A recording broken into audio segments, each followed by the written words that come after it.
Voilà, je dois dire que j'étais un peu intimidé de parler éthique devant un dominicain.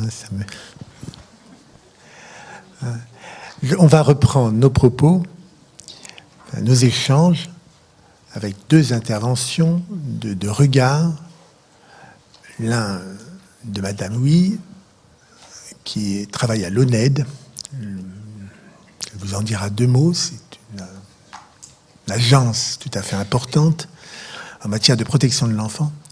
Et Monsieur Canap, qui est au directeur d'un service tout à fait important, parce que nous en sommes partenaires, c'est-à-dire qu'il est important, de l'administration pénitentiaire, qui a aussi des mots à dire sur notre écrit, sur ce que nous avons essayé de fixer maladroitement, parce que ça n'est jamais qu'une étape, c'est pas quelque chose qui est fini, c'est quelque chose que nous voulons prolonger. Voilà. Donc je leur demande leurs commentaires. Ils ont gentiment accepté de le faire en ayant le texte assez tard d'ailleurs. Donc je dois dire qu'ils ont fait preuve l'un et l'autre d'une extrême gentillesse en acceptant de commenter un texte qu'ils ont reçu assez tard et qui est quand même assez dense. Donc c'était un effort auquel on les soumettait. Je les remercie de l'avoir accepté. Merci. Je passe la parole. Merci beaucoup. Merci beaucoup de nous donner l'occasion de cet échange. Et aussi de nous retrouver parce qu'avec M. Canap, on a été collègues dans des vies antérieures. Donc c'est aussi sympathique comme contexte de travail. Alors peut-être, oui, vous m'invitez à présenter l'Observatoire national de l'enfance en danger. C'est une bonne idée.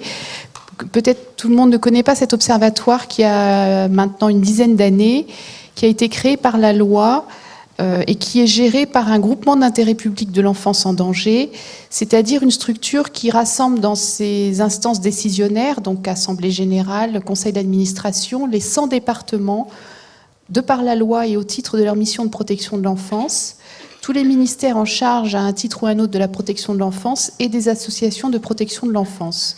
Ce GIP, groupement d'intérêt public, gère deux services.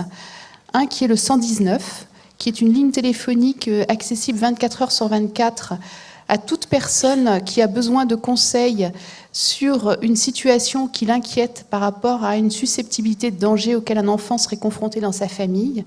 Donc c'est une ligne qu'on peut joindre de n'importe quel téléphone, ouverte aux enfants, aux adultes, et encore une fois qui fonctionne en permanence. Et puis le deuxième service, c'est donc l'Observatoire national de l'enfance en danger, qui a une mission de rassemblement et de déploiement des connaissances sur la protection de l'enfance, aussi bien dans le champ de la statistique que des recherches et des études, que de l'analyse des pratiques, pour soutenir les acteurs décentralisés de la protection de l'enfance, l'ensemble des acteurs à vrai dire. Donc c'est un lieu ressource. Et nous mettons à disposition beaucoup de travaux sur le site internet qui peuvent peut-être vous intéresser, probablement vous intéresser. Et nous avons, Monsieur Bourekba a accepté d'ailleurs de contribuer à une de ces publications qui est un dossier sur famille, parenté, parentalité et protection de l'enfance, qui est un recueil de contributions d'acteurs de la protection de l'enfance sur la question des liens familiaux en protection de l'enfance, qu'on soit, et notamment dans le cadre de la suppléance, c'est-à-dire lorsque les enfants sont élevés par d'autres que leurs parents. Alors, un petit peu donc, dans le vif du sujet de cet après-midi, je voulais commencer par saluer la démarche de la Fédération des relais enfants-parents pour ce temps que vous avez pris de retour sur l'action de l'association, ce temps pour refaire le point des valeurs qui fondent votre action et pour en tirer finalement une perspective, une vigilance éthique. Il me semble que cette démarche de relecture est précieuse, bien sûr pour l'association, mais en tant que démarche. Je me disais que finalement ça pourrait être utile que d'autres acteurs de l'action sociale prennent le même temps d'arrêt après un certain nombre d'années de fonctionnement pour revenir sur leurs valeurs et voir où on en est des fondements de l'action associative. Et puis je voulais aussi remercier les organisateurs pour la confiance que vous avez fait à l'ONED en nous sollicitant pour participer à cet échange et donc en nous confiant les pistes de travail que vous avez dégagées. Au regard de la protection de l'enfance, qui est donc le champ d'intervention très précis de l'Observatoire national de l'enfance en danger, beaucoup de points abordés dans les questionnements et les pistes de recommandation trouvent un écho, parfois très direct, dans nos pratiques. Et en particulier dans les pratiques de suppléance parentale. Il y a évidemment des situations qui se retrouvent entre les enfants qui se trouvent séparés d'un parent détenu et des enfants qui se trouvent séparés de leurs parents par le placement. Il y a même un certain nombre de situations qui sont les mêmes, où l'expérience est conjointe. Monsieur Jox l'a rappelé. Et donc, une deuxième petite introduction, c'était autour de la question éthique, pour dire qu'il y a peu de références éthiques formalisées dans le champ de l'action sociale. Finalement, il y a une recommandation publiée par l'Agence nationale de l'évaluation sociale et médico-sociale, qui est maintenant l'instance nationale qui publie des recommandations de bonnes pratiques dans tout le champ de l'action sociale, qui couvre la protection de l'enfance, la prise en charge des personnes à la rue, la prise en charge des personnes âgées et des personnes handicapées. C'est les 4 champs de l'action sociale définis par la loi en France. Donc cette agence est chargée de publier des recommandations de bonnes pratiques, et elle a publié une recommandation sur l'éthique dans l'action sociale, très générale, avec des grands principes. Par ailleurs, du point de vue de la protection de l'enfance stricto sensu, peu de ressources dans notre champ. Tout de même, quand même, nous voyons que cette question éthique traverse l'élaboration des praticiens. C'est une véritable interrogation, et on retrouve des tentatives, des premières élaborations de perspectives éthiques dans certains types de documents. Je pense à un projet de service de l'aide sociale à l'enfance que nous avons eu l'occasion dans une étude de regarder récemment, qui contient un certain nombre de repères éthiques, qui sont d'ailleurs pas très éloignés de ceux que vous avez retenus. Et puis, une autre expérience, c'est dans un séminaire de formation pour les cadres de l'aide sociale à l'enfance que nous organisons régulièrement avec une école de formation de la fonction publique territoriale. Ce séminaire portait sur l'évaluation des situations familiales en protection de l'enfance, et nous l'avons terminé par justement une réflexion sur la dimension éthique dans l'évaluation des situations familiales. Donc vous dire que cette question quand même arrive aussi comme un questionnement dans notre champ. Alors j'ai simplement repris les 9 recommandations, en les lisant très attentivement à la lumière, bien sûr, du document général de présentation. Et puis j'avais envie de vous partager quelques commentaires, réactions, interrogations, peut-être prolongements, que suscitent les recommandations. Tout d'abord, les 3 premières recommandations, éviter les propos réducteurs qui peuvent stigmatiser un enfant, éviter les interprétations qui créent des liens de causalité d'une cause à un effet, et éviter les propos prédictifs, toujours au sujet des enfants et de leur devenir. Je crois que ces 3 premières recommandations rejoignent complètement des préoccupations similaires pour la protection de l'enfance. De la même manière, on ne souhaite pas réduire la situation des enfants qui vivent en suppléance parentale au fait d'être des enfants placés, par exemple.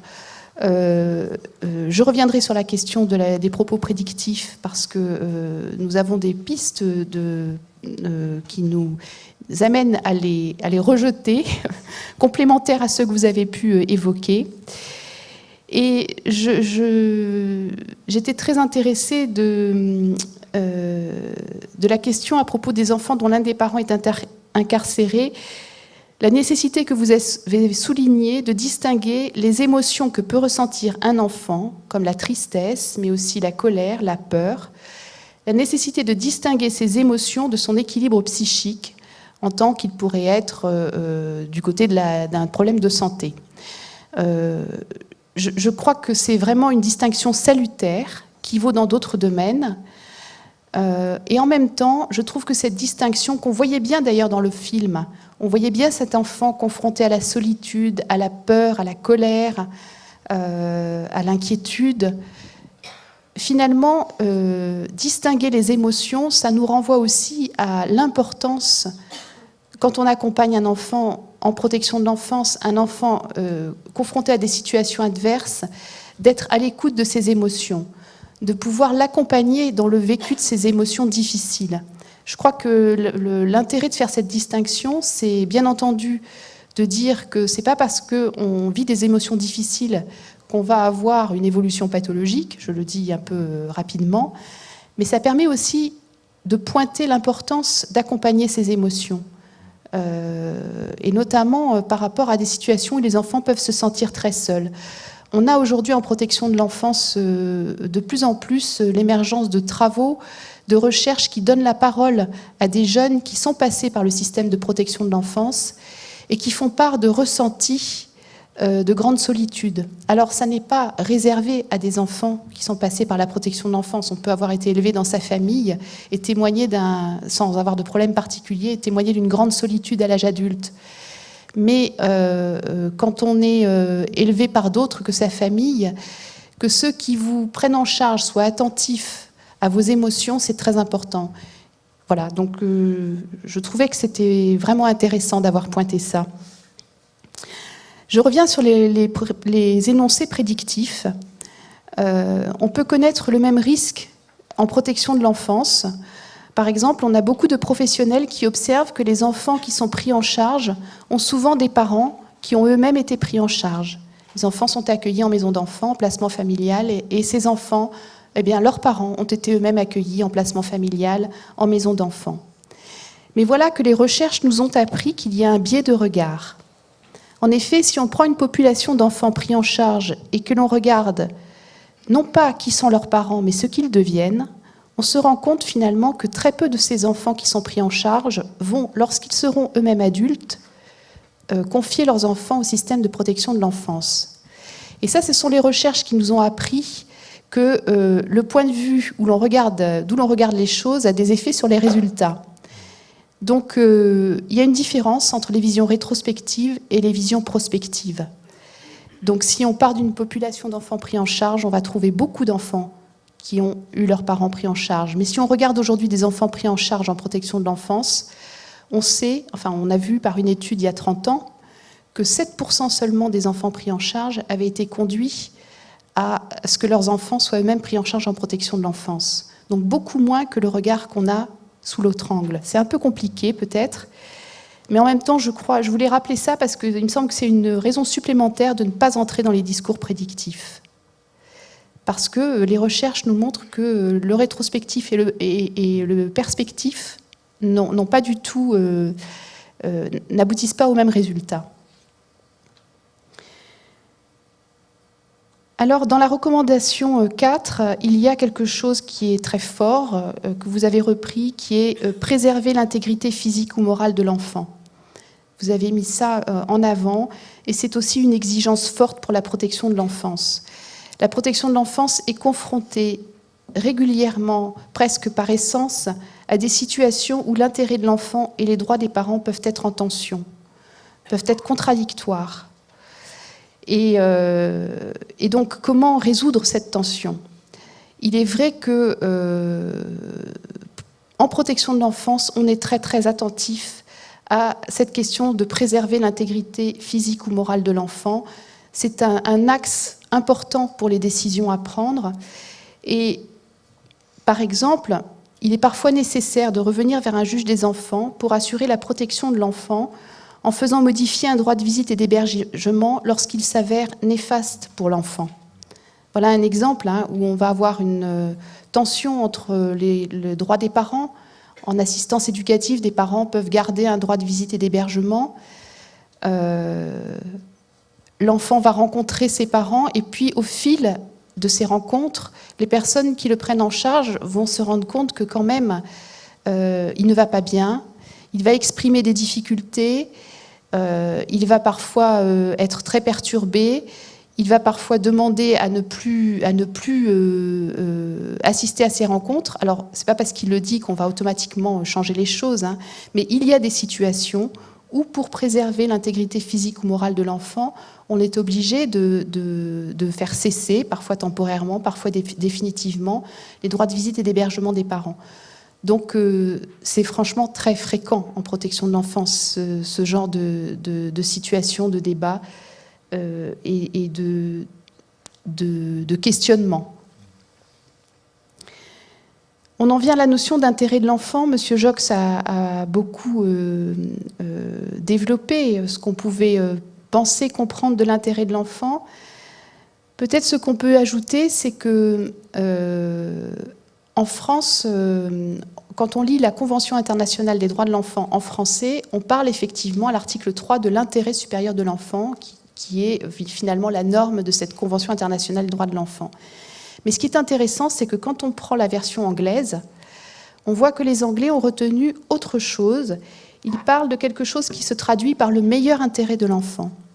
La manière dont ils ont eu de formuler cette notion, ce n'est pas l'intérêt supérieur de l'enfant, mais eux parlent de « best interest of the child », le meilleur intérêt de l'enfant. Et finalement, je crois que ça rejoint votre préoccupation de situer l'intérêt de l'enfant, pas comme un absolu, un peu comme le prend la version française de la Convention internationale des droits de l'enfant, mais comme un intérêt que l'on va situer dans le contexte relationnel et le contexte de vie d'un enfant singulier. Il me semble là qu'il y a quelque chose qui soutient la réflexion que vous avez menée. Alors, à propos du droit des parents de dissimuler leur situation à un enfant, je dois dire que c'est quelque chose qui m'a un peu perturbée. Je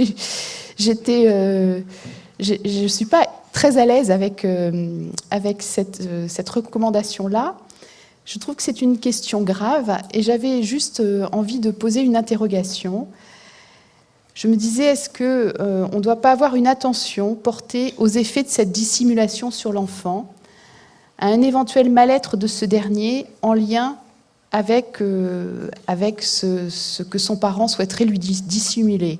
Et en même temps, en réfléchissant à ça, je me disais qu'on connaissait aussi, en protection de l'enfance, des histoires de vie où, dans des familles, des informations sont implicitement partagées sans n'avoir jamais été parlées. Il n'y a pas très longtemps, on évoquait professionnellement la situation d'une personne adoptée qui n'avait découvert qu'à 35 ans, au moment où elle attendait son premier enfant, qu'elle était adoptée. Ce qui, au jour d'aujourd'hui, paraît tout à fait inattendu, parce que ça fait des années quand même que, en matière d'adoption, on recommande aux parents de parler de l'adoption avec leur enfant. Mais finalement, probablement, cette personne, elle a toujours su qu'elle était adoptée sans que ça ait été parlé avec ses parents. Alors, à l'occasion de cette découverte consciente, elle avait quand même, me semble-t-il, pris la décision d'en parler avec eux.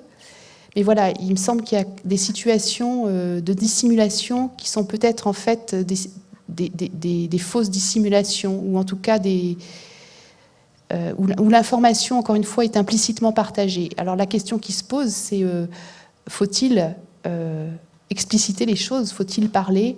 Y a-t-il besoin de parole? Et c'est là peut-être où les réactions de l'enfant peuvent, en parlant avec les parents, peuvent aider à aller vers une étape supplémentaire de partage. Je vais terminer avec les dernières recommandations qui m'ont fait associer avec une phrase de Ricoeur qui avait été évoquée dans le fameux séminaire dont je vous parlais en introduction. Cette phrase, elle nous disait que elle nous proposait une perspective qui est d'accueillir l'autre tel qu'il est et non pas tel qu'on souhaiterait qu'il soit.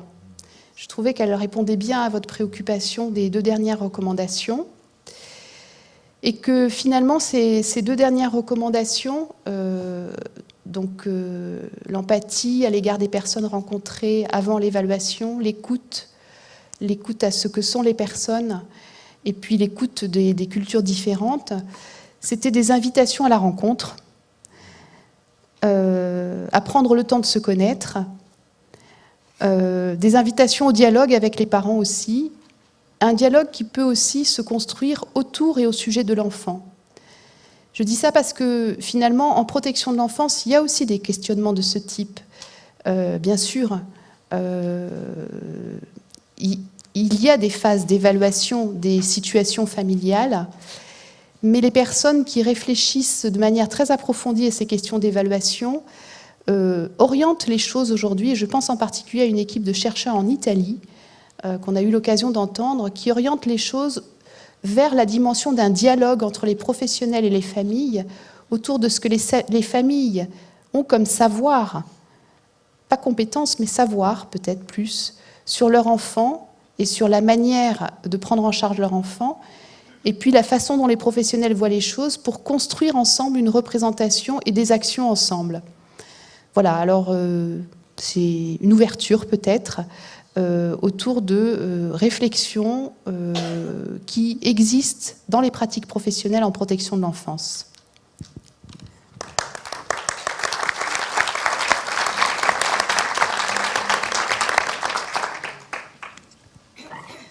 Merci, c'était très dense, très remarquable. Je vais peut-être directement passer la parole à Monsieur Canap pour qu'on puisse conserver ce lien et ensuite vous redonner la parole. Mais... Merci, Monsieur Bourritba. 2 mots de présentation. Donc, je dirige effectivement un bureau d'administration centrale à la direction de l'administration pénitentiaire, bureau qui est chargé de l'élaboration de l'ensemble des politiques publiques au bénéfice des personnes détenues. Donc, c'est les politiques, ça va des politiques culturelles, sportives, aux politiques cultuelles, au maintien de la santé et à la détention des mineurs, à la détention des femmes, des étrangers et au maintien des liens familiaux. Donc je souhaite remercier Alain Bourritba de m'avoir invité parce que c'est quand même un vrai pari que d'inviter l'administration pénitentiaire à cette tribune devant vous. C'est un vrai pari parce que je suis persuadé que, in fine, nous travaillons pour le même but. Mais je pense que nous travaillons différemment et nous avons des approches différentes, certainement pas opposées, mais qui, quelquefois, peuvent se télescoper. Et je le dis d'autant plus à la lumière des débats qu'il y a eu cet après-midi. Et ce qui m'a notamment intéressé, c'est quand vous avez dit, Monsieur Bourritba, qu'aujourd'hui, l'éthique devient la norme. Et certainement, pour l'administration pénitentiaire, la norme, c'est le droit, c'est pas l'éthique. Et je pense que là, on a effectivement une première divergence d'approche dans la question qui nous intéresse aujourd'hui. Et alors, autre divergence d'approche, c'est que les relais enfants-parents travaillent autour de l'enfant et construisent la relation autour de l'enfant. L'administration pénitentiaire est en charge de la personne détenue. Et je pense que là, on voit bien qu'on a une vraie différence d'approche. Et c'est pour ça que moi, quand je parle de maintien des liens familiaux. Et qu'on est vraiment dans des approches différentes, même si je pense qu'in fine, on tend vers le même but, mais on est sur des approches différentes.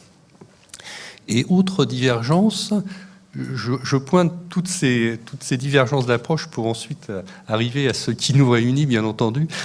Mais autre divergence, et ce qui m'est paru important dans les propos qu'il y a eu cet après-midi, c'est qu'effectivement, vous vous centrez autour de l'enfant, de l'individu.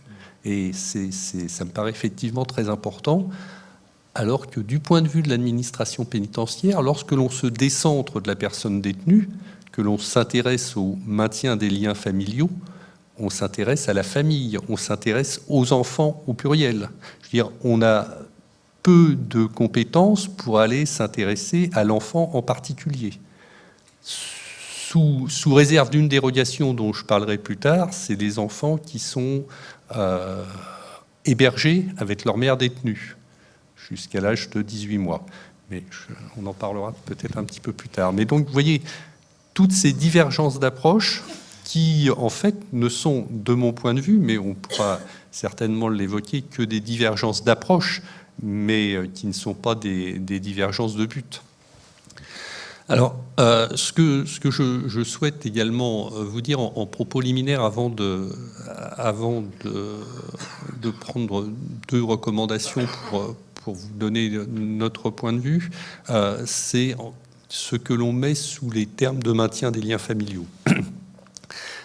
Pierre Jox a commencé à l'évoquer. Je pense qu'il est important de dire que l'administration pénitentiaire a deux missions principales. Il y a la mission de garde et de sécurité, bien entendu, tout le monde connaît, et il y a la mission d'insertion et de réinsertion. Et vous n'êtes pas sans savoir que l'actuel ministre met l'accent très fortement sur cette deuxième mission d'insertion et de réinsertion, et que la loi du 15 août 2014 a concrétisé dans les textes cette mission. Et bien entendu, le maintien des liens familiaux s'inscrit tout à fait dans cette mission d'insertion et de réinsertion, même si, et on y viendra, elle peut aussi s'inscrire dans la gestion de la mission première, qui est la mission de garde et de sécurité. Et si je dis cela, parce que c'est un point que je voudrais aborder dans la question de l'instrumentalisation de l'enfant. Alors, pour ce qui est du maintien des liens familiaux, alors pourquoi est-ce que l'administration pénitentiaire met un focus assez fort sur cette mission? C'est parce que toutes les études nous le montrent, c'est pas à vous que je vais l'apprendre, que le maintien des liens familiaux est un facteur fondamental dans l'insertion et surtout dans la réinsertion de la personne détenue. On sait bien, et toutes les études nous le montrent, françaises et étrangères, qu'une personne détenue qui sort après une incarcération de plusieurs années avec une coupure totale des liens familiaux a beaucoup plus de chances de récidiver que celle qui sort avec un entourage familial qui a perduré et qui le retrouve à la sortie. C'est un des facteurs premiers de réinsertion, et donc c'est pour ça que nous souhaitons beaucoup travailler là-dessus. Alors, le travail que nous faisons autour de ça, il est à la fois simple et complexe. Il est effectivement donner les moyens à la personne détenue de communiquer. Donc c'est des moyens à la fois épistolaires, des moyens, le téléphone, toutes ces possibilités de communication. C'est aussi nouer des partenariats avec des partenaires associatifs qui travaillent autour de cette communication, notamment de la communication épistolaire. C'est-à-dire qu'il y a notamment une association qui travaille énormément sur cette communication épistolaire, ce qui nous paraît très important. Une mesure qui nous semble très utile et que nous portons beaucoup à l'administration pénitentiaire dans le maintien des liens familiaux, c'est le développement des parloirs familiaux ou des unités de vie familiale, c'est-à-dire ces structures où une personne détenue, je parle des unités de vie familiale, peut recevoir dans un environnement qui n'est pas celui de la détention, qui n'est pas la cellule, c'est-à-dire dans un petit studio, voire un petit 2 pièces, qui peut recevoir soit ses amis proches, soit sa famille, femmes et enfants, sur une période qui peut aller de 6 à 72 heures, dans une parfaite intimité et sans intervention du personnel pénitentiaire. Donc là, on voit bien que ces structures permettent à la personne détenue de reprendre petit à petit un vrai lien familial et un contact avec sa famille. Ce dispositif est prévu dans la loi depuis 2009, la loi pénitentiaire du 24 novembre 2009. Toute personne détenue a droit à l'accès à une unité de vie familiale une fois par trimestre. Donc ça, c'est la loi, ce n'est pas la réalité, puisque aujourd'hui, nous n'avons pas des unités de vie familiale dans tous les établissements pénitentiaires, loin s'en faut, mais nous sommes en train de développer la mise en place de ces unités de vie familiale, et systématiquement, dans toute nouvelle construction, il y a des unités de vie familiale. Globalement, il y a un peu moins de 80 unités de vie familiale dans l'ensemble du parc pénitentiaire. Donc on voit bien qu'on est loin de pouvoir répondre à tous les besoins. Mais les prévisions budgétaires, notamment sur le prochain triennal, vont nous permettre d'augmenter ce parc. L'autre point important dans le maintien des liens familiaux, c'est le bon déroulement des visites. Donc là, vous savez tout à fait de quoi je parle, c'est-à-dire que comment améliorer dans des conditions qui sont parfois, même souvent, architecturalement difficiles, comment améliorer la visite des familles et la visite des enfants aux parents incarcérés. Et à cela, bien entendu, s'ajoute l'accompagnement des visites que vous effectuez. Et enfin, dernier point qui me paraît important de souligner dans cette question du maintien des liens familiaux, c'est que les personnes détenues peuvent bénéficier de permissions de sortie, qui sont donc accordées par l'autorité judiciaire.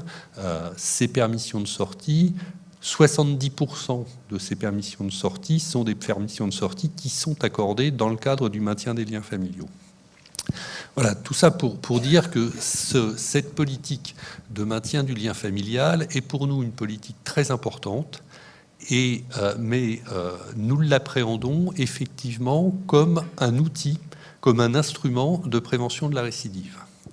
Et alors, si je dis cela, c'est parce que je voudrais en venir donc à cette recommandation sur l'instrumentalisation. Effectivement, il ne faut pas instrumentaliser l'enfant. Oui, bien sûr, mais j'ai envie de dire oui, mais. Oui, mais parce que effectivement, le lien entre l'enfant et son parent peut également, et c'est un peu ce que je viens de développer, être un instrument de réinsertion pour le parent détenu. Et donc, on peut là, effectivement, tout ce que je vous ai dit précédemment sur le maintien des liens familiaux, on est dans l'instrumentalisation de la famille, on est dans l'instrumentalisation de l'enfant, puisque nous travaillons le maintien du lien familial essentiellement dans le but de travailler à la réinsertion et à permettre à la personne détenue de sortir dans de meilleures conditions qu'elle n'est rentrée. Parce que à peu près la seule chose dont on est certain lorsque l'on rentre dans un établissement pénitentiaire, c'est qu'on en sortira. Donc, une des missions de l'administration pénitentiaire, c'est de faire en sorte que ceux qui sortent dans de meilleures conditions qu'ils ne sont rentrés. Et donc, pour nous, le maintien des liens familiaux est une de ces conditions. Donc, on est dans une forme d'instrumentalisation. Donc, je pense qu'on pourra échanger là-dessus. Autre forme d'instrumentalisation, c'est que le maintien des liens familiaux par l'accès de la personne détenue aux unités de vie familiale dont j'ai parlé, aux parloirs familiaux, voire aux parloirs classiques, ce sont également des instruments de régulation de la détention.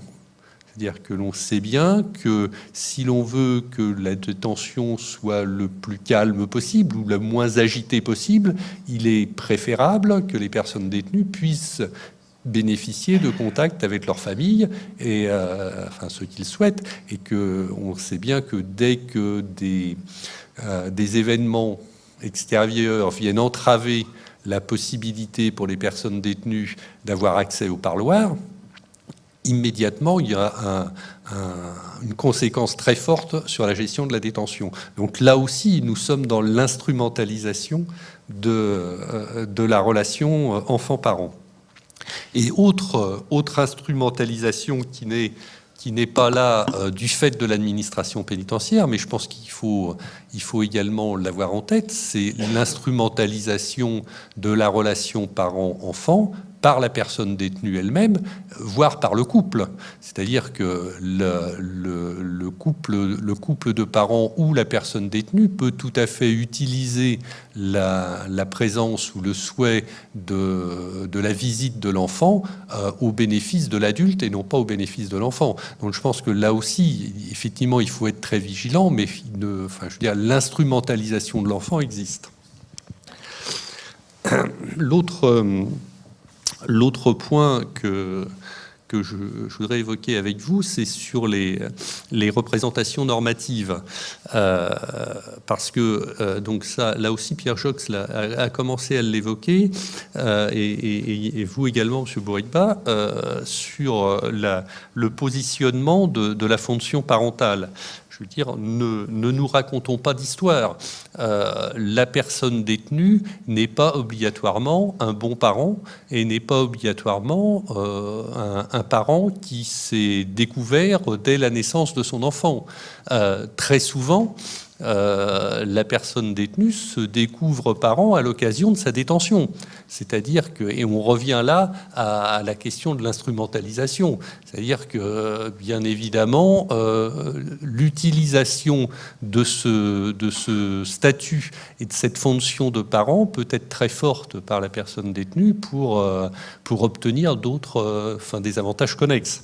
Donc là, on a vraiment un vrai sujet, et je voudrais rebondir aussi sur ce que vous avez indiqué, sur la difficulté dans le rôle de parent. C'est-à-dire que c'est pas un rôle facile, c'est pour personne, mais c'est vrai que très souvent, la sociologie des personnes incarcérées fait que ce sont souvent des personnes qui sont en grande difficulté, par ailleurs, des difficultés sociales, des difficultés sanitaires, et donc ce cumul de difficultés les met, avant leur incarcération, dans une situation de très grande précarité. C'est également pour ça qu'ils sont quelquefois incarcérés, et donc cette situation de grande précarité ne les amène pas à être en capacité de jouer obligatoirement complètement leur rôle de parent. Donc il faut aussi, cette question-là doit être prise en compte. Et l'autre question sur cette représentation normative, c'est qu'il y a aussi des parents pathogènes. Et donc ça, on ne peut pas, et ça c'est un vrai sujet pour l'administration pénitentiaire. Parce que je disais tout à l'heure que nous avions notamment dans mon bureau la question de la détention des mineurs. Et donc globalement, c'est d'ailleurs assez étonnant, au fil des années, il y a toujours le même nombre de mineurs incarcérés. Globalement, on a 700 mineurs incarcérés par an. Alors ça varie à quelques dizaines d'unités près, mais globalement, on a 700 mineurs incarcérés par an. Et sur ces 700 mineurs incarcérés, même proportion que pour les adultes, on a 3% de filles. Là aussi, c'est assez étonnant. On a 3%. Alors, Pierre Jox parlait d'une délinquance de 5% féminine, excusez-moi. Pierre Jox parlait d'une délinquance 5% féminine. On a une population carcérale de 3% de femmes ou de jeunes filles sur les mineurs. Et alors, si je vous dis cela, c'est qu'effectivement se pose pour nous une vraie question dans la gestion de la détention des filles. Parce que, alors je ne vais pas vous dire qu'il n'y a malheureusement pas suffisamment de filles incarcérées, mais malgré tout, gérer 3% de jeunes filles incarcérées, c'est très difficile. Parce que pour nous se pose une alternative. C'est soit on les dispatche dans les différents établissements, soit les établissements spécialisés pour mineurs, des EPM, soit des établissements pénitentiaires dans lesquels il y a des quartiers mineurs. Mais dans ces cas-là, elles sont très souvent isolées, puisqu'elles sont peu nombreuses. Donc, je veux dire, si on les dispatche sur l'ensemble du territoire, ce que l'on fait aujourd'hui, pour respecter justement cette question du maintien des liens familiaux, pour pas incarcérer une jeune fille originaire de, je dis n'importe quoi, de Marseille, l'incarcérer à Béthune, on les dispatche. Mais dans ces cas-là, elles sont en situation de très grand isolement. Elles ne peuvent pas bénéficier d'activités, de sport, au même titre que les garçons, puisque c'est très compliqué. Ou alors, l'autre solution, ce serait de les regrouper. C'est-à-dire, on considère que l'on fait un établissement pour jeunes filles. Et on regroupe toutes les jeunes filles. Et là, ce que l'on nous oppose très souvent, c'est de dire, oui, mais attention, notamment nos collègues de la direction de la protection judiciaire de la jeunesse, qui nous disent, mais attention, parce que là, si on les regroupe dans un établissement, quid du maintien du lien familial ? Effectivement. Sauf que je pense que c'est pour ça que j'ai fait cette digression. Je pense qu'il faut aussi également prendre en compte que parmi ces jeunes filles, je veux dire, pour la totalité, le maintien du lien familial n'est peut-être pas une bonne chose. C'est-à-dire qu'il y a des familles pathogènes et peut-être que la séparation d'avec la famille peut être une bonne chose pour les éloigner de ces familles pathogènes. Donc vous voyez, c'est ce genre d'interrogation que l'on a aujourd'hui autour des représentations normatives. Sans vouloir être trop long, je voudrais amener un contre-exemple de tout ce que j'ai dit maintenant, c'est-à-dire sur la façon d'appréhender la question. C'est-à-dire, je vous ai dit que ce que je percevais de l'action des relais enfants-parents, c'est effectivement cette action qui s'élabore à partir de l'intérêt de l'enfant et que l'administration pénitentiaire, à contrario, élabore son action à partir de la prise en charge du besoin de la personne détenue. J'ai envie, parce que c'est un peu toujours comme ça que je fonctionne, de vous amener un contre-exemple, c'est-à-dire qu'aujourd'hui, nous sommes en train de réfléchir cette question que j'ai abordée tout à l'heure de la question de la présence des enfants de moins de 18 mois auprès de leur mère incarcérée. Vous savez, j'imagine, que une femme incarcérée qui est soit enceinte, soit a un enfant de moins de 18 mois peut être incarcérée dans des conditions particulières, on appelle des nurseries, c'est-à-dire ce sont des lieux particuliers dans la détention où il ne sont que des cellules avec des femmes, des jeunes enfants de moins de 18 mois, des cellules qui sont aménagées, plus ou moins bien, mais qui en principe sont aménagées, qui permettent effectivement d'accueillir une mère avec son jeune enfant. Et autour de ces cellules existent des espaces de vie pour ces jeunes enfants, c'est-à-dire ce dont a besoin tout nouveau-né et tout bébé, des jeux, un peu d'espace vert dans la limite du possible. Et un conventionnement existe avec les services de la PMI, du Conseil général, pour que la prise en charge de l'enfant puisse se faire au-delà de la détention, c'est-à-dire que des assistantes maternelles viennent chercher les enfants la journée pour les sortir, pour leur faire voir que dans le monde, il existe autre chose que des bruits de pas dans des couloirs, des clés et uniquement des femmes, puisque ce milieu est quand même très très féminisé, et donc pour que ces enfants voient qu'il existe des bruits de voitures, d'autobus, d'oiseaux, enfin tout ce qu'on veut. Voilà globalement comment ça se passe. Et aujourd'hui, nous nous interrogeons sur cette disposition, parce que quand on regarde le fondement de cette disposition, on voit bien que tout ça est normé par un texte qui date de 1999, donc qui n'est pas si vieux que ça. Et quand on lit ce texte, on voit bien que ce texte n'a été écrit et que tout le dispositif n'est mis en place que sous le prisme de la mère. C'est-à-dire qu'aujourd'hui, on ne s'est pas interrogé, ou tout au moins on n'a pas amené de réponse à la question de savoir quel est le statut de ces enfants qui sont dans un établissement pénitentiaire sans avoir été ni prévenus ni condamnés. Donc, je veux dire, ils ne sont pas sous la responsabilité de l'administration pénitentiaire. Quelle est la justification de maintenir ces enfants jusqu'à 18 mois dans un établissement pénitentiaire, c'est-à-dire c'est pas un lieu anodin, pardon. Et aujourd'hui, à ma connaissance, on ne s'est jamais interrogé ni en France ni ailleurs en Europe, parce que c'est pas un dispositif spécifiquement français, même si le dispositif français a quand même ses particularités, sur le devenir de ces enfants. C'est-à-dire, est-ce que d'avoir passé les 18 premiers mois de sa vie dans un établissement pénitentiaire, ça a un impact sur son devenir? Est-ce que c'est une perte de chance ou pas? On ne le sait pas.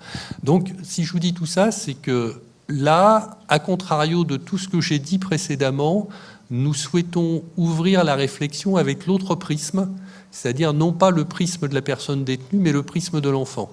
De regarder comment, quelles conséquences pour l'enfant d'être dans un établissement pénitentiaire, et de ne pas regarder uniquement quelle est l'importance et quel est le bien fondé pour la mère d'avoir son enfant à côté d'elle.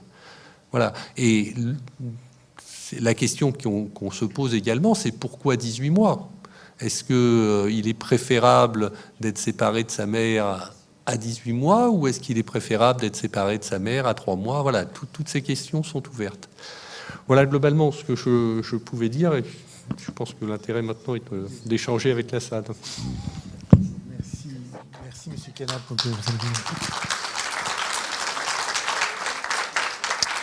C'était 2 propos très, très denses, ça va être, et très didactiques. Donc je pense qu'ils auront suscité beaucoup de questions. Je vais faire une observation, si vous me permettez, à propos du dernier point que vous avez soulevé, en vous disant qu'il y a peu d'études. Vous avez raison, longitudinales, il n'y en a pas. Il serait d'ailleurs assez impossible d'en faire. Par contre, il existe quelques études à groupe contrastés. On contraste le développement d'enfants incarcérés avec leur mère avec le développement d'enfants dont la mère est incarcérée et qui sont à l'extérieur. C'est l'étude italienne de Bambini Gesù, et c'est aussi une étude anglaise. Donc il y a quand même quelques dont nous avons déjà parlé. Je voudrais vous dire aussi sur ce point que c'est quelque chose qui est au centre de nos préoccupations, parce que c'est aussi là que se situe la question de curseur, quel intérêt prendre en compte, etc. C'est vraiment une question qui touche très peu d'effectifs, et on s'en réjouit, mais qui est quand même curseur de tout un tas de choses, et nous sommes tout à fait d'accord pour nous y associer. Voilà, je vais vous passer la parole. Alors, les premières questions sont dures à venir, mais il en faut. Voilà, je vous en prie.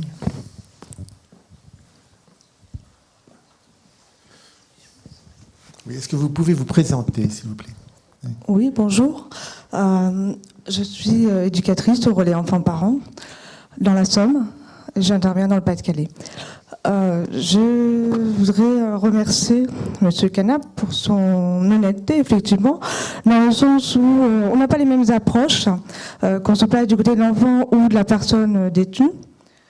Mais voilà, je suis assez perplexe, je dirais, sur la fin de votre propos. Vous avez bien insisté sur nos différences d'approche. Et quelque part, voilà, l'enfant, c'est pas votre préoccupation. Vous êtes du côté du détenu. Et en fait, là, à la fin, vous me dites, bon, on s'interroge pas, en fait, au niveau de l'administration pénitentiaire, sur ce qui est bien ou pas, hein, je synthétise, pour un bébé, au bout du compte. Et là, je me disais, il y a peut-être moyen de pouvoir s'entendre et de se rejoindre. Et n'est-il pas possible que l'administration pénitentiaire prenne plus en compte justement le regard, l'expertise des relais enfants-parents par rapport aux accompagnements qui sont menés, les expériences aussi de prise en charge de bébés pour les sortir de la prison, mais pour aussi maintenir le lien. L'accueil dans les familles d'accueil, chez les assistantes maternelles, dans des crèches à proximité des prisons. Donc voilà, je pense qu'il y a une réflexion à mener au niveau des établissements pénitentiaires, parce qu'ils ont des fonctionnements vraiment complètement différents, pour faciliter les conditions du maintien et aussi de la séparation. Voilà, c'était pas une question, mais un regard, voilà. Oui, Marie-Noëlle Delabé, je suis au relais enfants-parents Île-de-France. Les prisonniers, enfin les personnes arrivent à la prison en milieu social très défavorisé. Vous faites des statistiques avec ces milieux, mais je veux dire, si vous entrez dans une prison avec un milieu social défavorisé, quelles sont vos chances d'en sortir quand vous sortez, que ce milieu social se soit arrangé ? Parce que c'est quand même là qu'il y a un gros problème. Là, je pense qu'on en a pour la soirée. Non, mais vous avez raison. Alors, à la fois, j'ai envie de dire, vous avez raison, c'est la bonne question, et à la fois, j'ai envie de dire, c'est la raison d'être du bureau que je dirige. C'est-à-dire que le travail que nous essayons de faire, c'est effectivement de mettre en place les conditions nécessaires pour que la détention soit un moment qui soit utilisé pour améliorer la situation de la personne détenue au moment de sa sortie.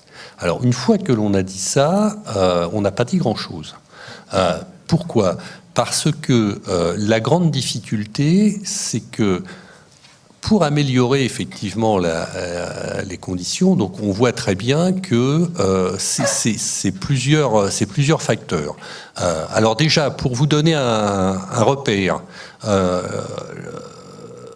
14% des personnes qui sortent de détention, définitivement, déclarent ne pas avoir de logement ou ne pas avoir de solution de logement pérenne.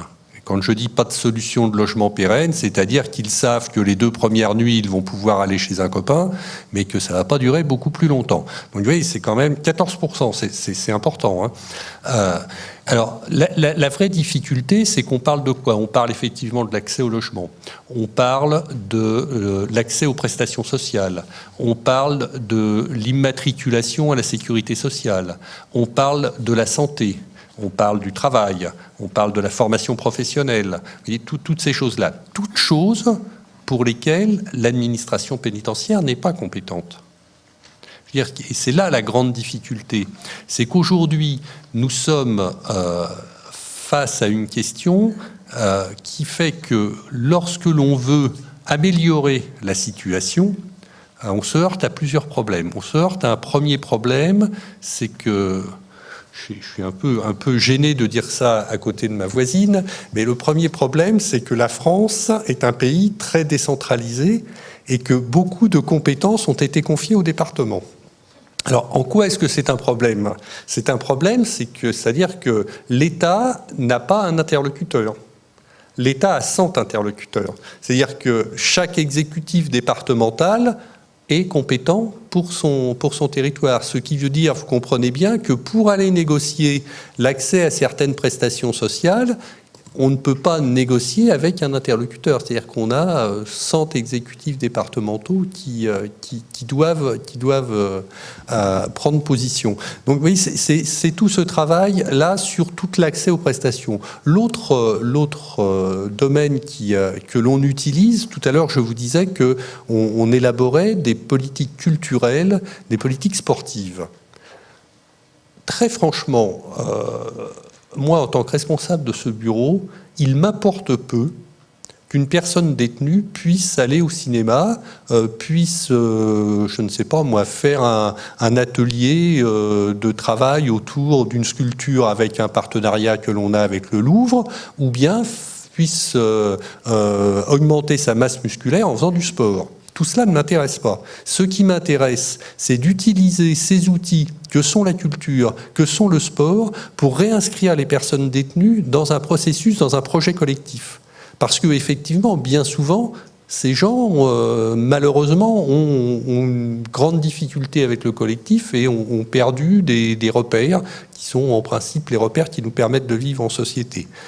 À peu près sereinement en société. Donc vous voyez, c'est tout ce travail-là. Alors après, effectivement, c'est très compliqué, c'est le travail que l'on mène et c'est le travail sur lequel on est aujourd'hui dans des conditions très favorables parce que effectivement, aujourd'hui, la politique du ministère de la Justice et les instructions données à l'administration pénitentiaire, c'est de développer énormément cette deuxième mission qui est la mission d'insertion et de réinsertion pour pouvoir effectivement permettre à ces gens qui n'importe comment sortiront de détention de s'inscrire dans de conditions plus favorables dans notre société.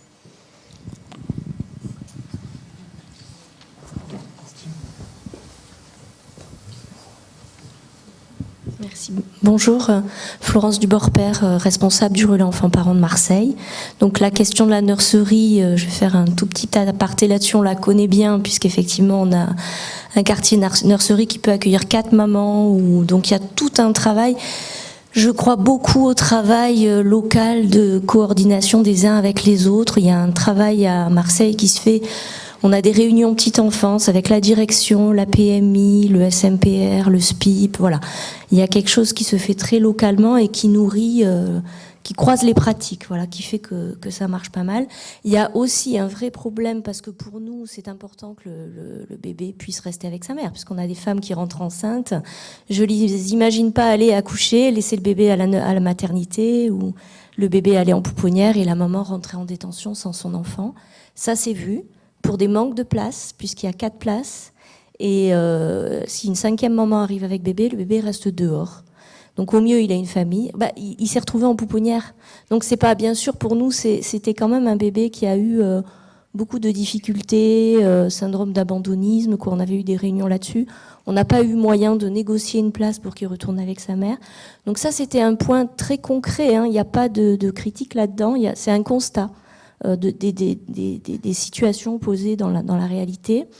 Une autre chose, on a été informé par le SPIP que des prises en charge vont changer par leur service au niveau des personnes prévenues. Donc aujourd'hui, nous travaillons, nous, régulièrement en lien avec le SPIP à Marseille par rapport à toutes les situations qu'on a en charge. Et on a un référent social par personne détenue, nommés. On nous a dit que pour les personnes prévenues, apparemment, ils ne les rencontreraient plus. Ils ne prendraient en charge que les condamnés. Si j'ai bien saisi, en tout cas, le travail de suivi ne se ferait qu'auprès des condamnés. Et donc, nous, on se demande quel travail on va pouvoir faire sur des personnes qui restent quand même en l'instruction sur des longues périodes, qui peuvent être des affaires criminelles de 2 ans. On va avoir une difficulté à avoir un partenaire concret, parce qu'effectivement, pas une personne de passage.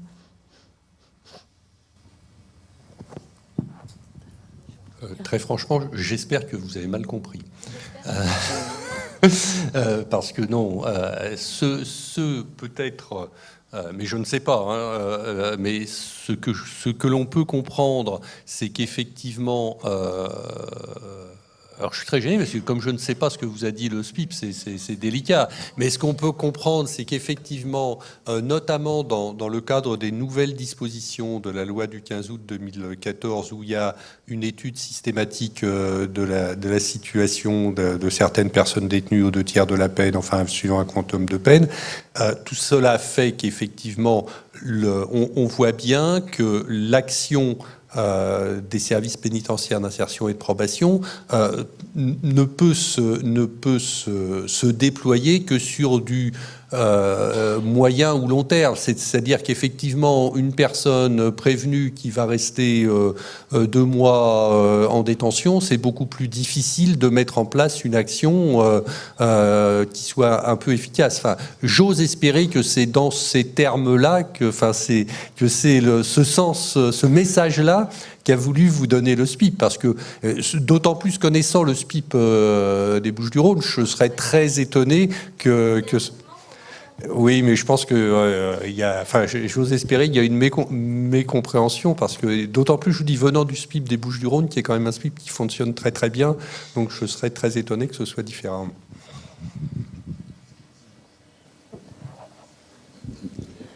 Martine Noilly, présidente du Relais Enfants-Parents Isère. Moi, je voulais poser une question qui est une difficulté que nous rencontrons dans les fins d'accompagnement, quand le maintien du lien n'est pas du côté de la famille, mais seulement du côté de l'enfant. Et notamment quand on intervient justement pour amener l'enfant et qu'il n'est pas question pour le parent d'aller au domicile de l'autre, où n'a pas de structure, et notamment les difficultés qu'on peut rencontrer avec les lieux d'aménagement de peine où le lien s'interrompt, et des sorties où le lien à l'enfant se réinterrompt parce que toutes les structures intermédiaires d'accueil sont saturées, qu'il n'y a pas de relais, et que dans la jurisprudence, ça met énormément de temps à se remettre en place. Donc c'est quelque chose qui nous a beaucoup interrogés, parce que ça redonne à vivre à l'enfant une rupture de lien conséquent quelquefois, puisque c'est allé jusqu'à plus de 8 mois, quelquefois on a eu des effets retours, plus de 8 mois pour que le lien reprenne, avec des engorgements de structures qui ne pouvaient pas répondre, et des mesures judiciaires par exemple qui n'étaient pas prises. La même chose pour les détenus qui vont en aménagement de peine, où il n'y a rien de pensé de ce côté-là pour les gens qui n'ont pas de domiciliation, puisque nous avons fait quelque chose un peu de pas ordinaire sur l'année dernière. Nous avons quand même continué des accompagnements pour un papa qui était en CHRS, aménagement de peine, donc qui était encore sous écrou, en nous appuyant sur le fait qu'il était sous écrou pour maintenir ce lien, mais dans une situation qui était quand même pas très confortable, puisque nous n'avions pas les murs de la prison, aucun cadre bien particulier pour tenir cet engagement, mais dans un endroit où il n'y avait rien de pensé, une vacuité totale, et avec un maintien des liens qui était souhaitable pour les enfants. Donc je ne sais pas comment repenser ça dans la préparation de la sortie, mais c'est un endroit où vraiment pour les enfants, et alors à l'écoute des enfants, qui nous ont dit, mais comment ça se fait? On voit papa en prison bien plus que quand il est dehors. Alors on peut dire aussi que papa s'occupe pas des enfants parce qu'il est dehors et qu'il veut les voir que quand il est en prison et qu'il se sert des enfants, mais souvent il n'a pas le moyen de les accueillir ou de pouvoir les voir d'une façon confortable. Et je trouvais que c'était quelque chose dans la préparation à la sortie que je voulais souligner, parce que les enfants sont relativement mal avec cette question, puisque le lien est redevenu vivant, il y a quelque chose qui existe, et d'un seul coup, pouf, tout se réeffondre. Excusez-moi. Madame Huy va répondre à cette question. Monsieur Boureghba, excusez-moi, simplement un éclairage peut-être pour compléter cette question. Isabelle Tubeuf, directrice du relais enfants-parents Haute-Normandie, juste pour dire que nous, pour répondre à cette interrogation, on a mis en place une convention avec un CHRS qui accueille effectivement des détenus en placement extérieur sous écrou.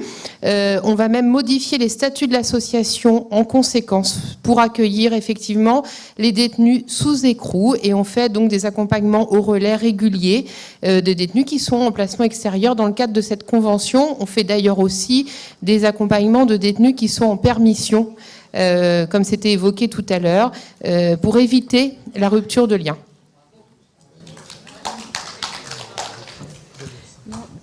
Juste dans les pistes de lieux pour faire face à ces besoins, moi je pensais au service de médiation familiale, mais ils sont saturés, c'est ce que me disait Monsieur Boureghba en aparté.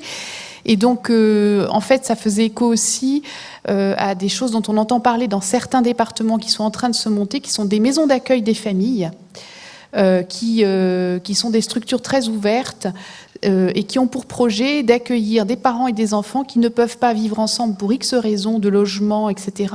Donc, sortant de prison ou pas d'ailleurs, enfin, mais il y a un vrai besoin social qui est en train d'émerger pour permettre des réunions de parents et d'enfants qui ne vivent pas ensemble lorsque les parents n'ont pas de logement pour X raisons pour accueillir leurs enfants. Donc il y a, je crois qu'à Marseille, de mémoire, il y a une expérience de ce type. Enfin, il y a 1 ou 2 endroits en France où il y a des maisons des familles et il y a des projets en cours. Et Grenoble, il me semble, oui, il y avait... Oui, la passerelle, ça s'appelle. Oui.